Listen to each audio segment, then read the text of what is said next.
Esse sofrimento não é só psicológico, esse sofrimento é também físico. Eu garanto para você que muita gente preferia, nossa, várias e várias vezes, ter quebrado uma perna do que ter sofrido a perda de um ente querido. Essa dor é ainda mais intensa para algumas pessoas do que a dor física, falando neurologicamente. A dor se reflete no corpo.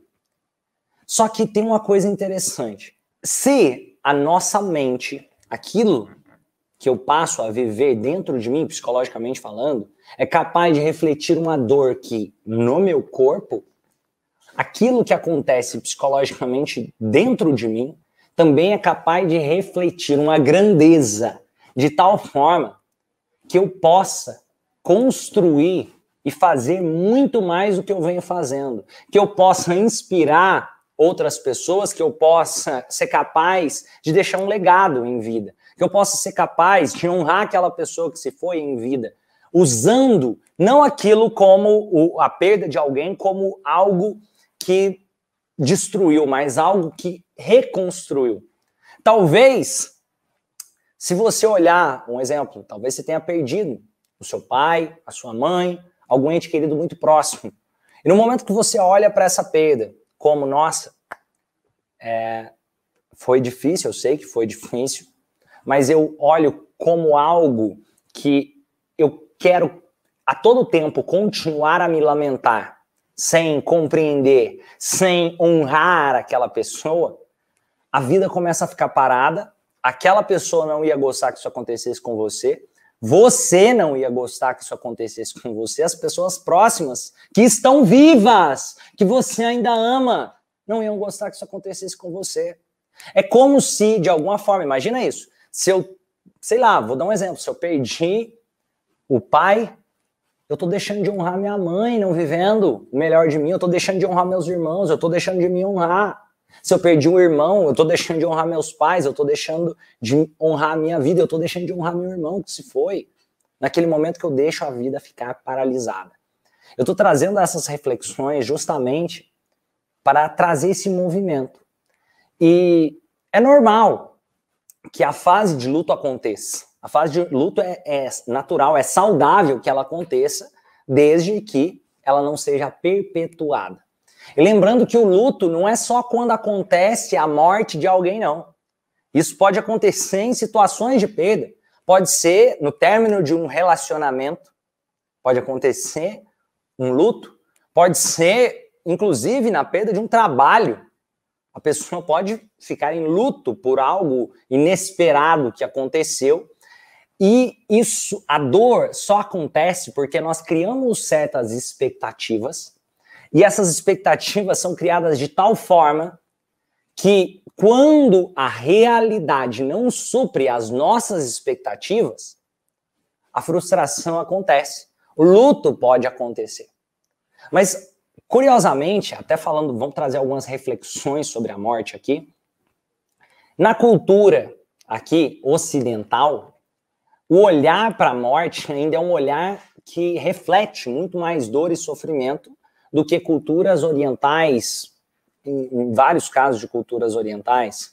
A morte aqui ainda é vista como uma perda extremamente grande, como se causasse um sofrimento extraordinário, porque é como se, de certa forma, aquela pessoa tivesse cometido, a pessoa que se foi, tivesse cometido um ato de violência contra mim, porque ela não deveria ter ido.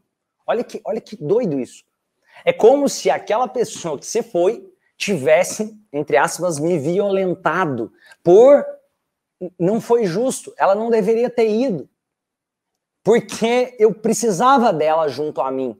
Se eu precisava dela junto a mim e ela se foi, ela cometeu algo errado comigo.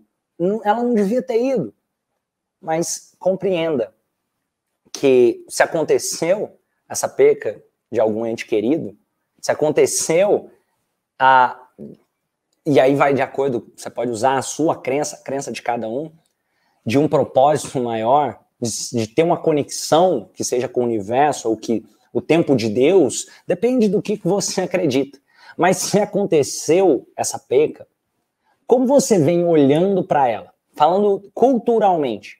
Porque aqui na nossa cultura é um olhar de muito sofrimento, como quase que se eu fosse dono daquela pessoa e aquela pessoa fez de partir fosse um ato de violência contra mim, um ato que me causa dor, e o sofrimento tende a acontecer, enquanto que tem culturas que, se acontece a perda de um ente querido, imagine que alguém se foi, mas o olhar é, nossa, ele foi com honra, ele viveu e me trouxe aprendizados. Exemplo, na cultura samurai, no Japão, acontecendo a pessoa ali, imaginar realmente isso. É melhor que eu tenha uma vida com honra do que uma vida com desonra. E a morte não era vista como algo de dor, era vista como algo que é natural da vida. Porque uma certeza nós temos. Uma certeza nós temos. Todos nós. Eu, você, todas as pessoas que estão assistindo essa aula aqui hoje. A certeza de que um dia nós vamos morrer. E tem uma frase do William Wallace que é bem interessante, para trazer algumas reflexões, que é: todos nós vamos morrer um dia, mas nem todos nós vamos ter uma vida que realmente valeu a pena ser vivida.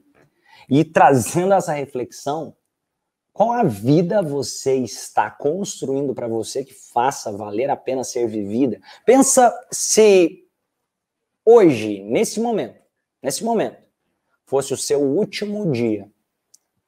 Imagine que hoje fosse o seu último dia. O que você arrependeu ou o que você poderia trazer que você gostaria de ter realizado? Quais os sonhos que foram juntos ali? Se fosse para você mandar uma mensagem para você hoje, o seu eu lá do futuro, sabe aquele eu que vai conquistar e realizar alguma coisa? Qual a mensagem ele deixaria para você hoje? E você? Qual a mensagem para o mundo você deixaria hoje? E aí, gostou do vídeo? Toda quarta-feira, 2 horas da tarde, eu disponibilizo técnicas, ferramentas, conceitos transformacionais de forma gratuita pelo meu canal do YouTube às 2 horas da tarde. Em algum lugar dessa tela tem um botão para você poder fazer a inscrição.